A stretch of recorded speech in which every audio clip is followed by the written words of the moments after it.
Many colleges have been getting rid of standardized tests as a mechanism for deciding who should be admitted to these selective colleges.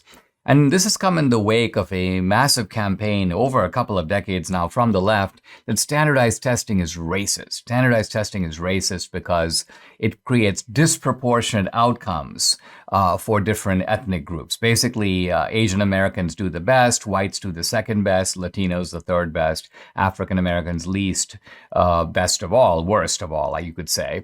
And so what you have is all these colleges saying, well, we really don't need the test. There are other measures of true merit, better measures of merit that will also give us equity.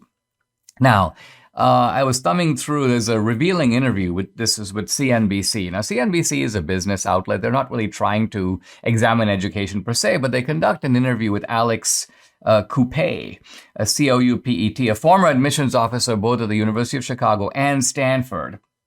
And Coupet basically talks about what is replacing standardized testing. Essentially, the argument here is that he makes the point that now what is critical in college admission to selective colleges is the personal essay. He says that the personal essay is critical. And how do you write a good essay? Well, here's Alex Coupet. He says students should, quote, lean into your weirdness. Lean into your weirdness.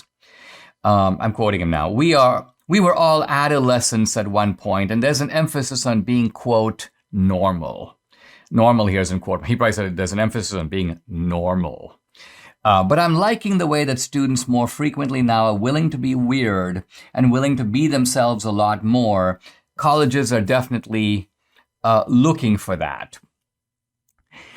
He goes on in the same mode. The point, he says, is to, quote, zag when everybody else is zigging.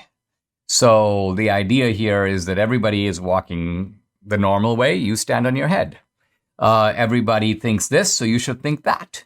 Coupet explains that, quote, it is beneficial to be a, quote, angular student rather than be well-rounded. Now, you have to realize all of this is kind of a disguised attack on the idea of merit, because the whole concept of a well-rounded student is that you excel in academics, you also excel in extracurriculars, you also have community service, you're also well-liked by other people, and so you've got this broad all-roundedness. Now, why is a student like that somehow inferior to a student who is, quote, angular, who has some sort of weirdness, let's say omphaloskepsis, by the way, which means navel gazing. The student likes to study what occurs inside his navel.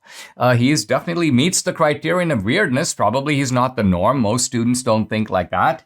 And this guy is basically saying that this is the kind of kid that colleges are now looking for. Part of what you get when you pay attention to this interview is that what he's saying is that college admissions officers are a little bit bored. They don't just want to see one good student, another good student, another good student. They're looking for something that will entertain them. So look how we've moved from a college trying to find good students, the best students, the students who are academically the strongest or have all-round abilities or the best prepared to be leaders of society. None of that. So the point I want to make is it's very easy to say, we don't want the standardized tests. Those aren't perfect measures of merit.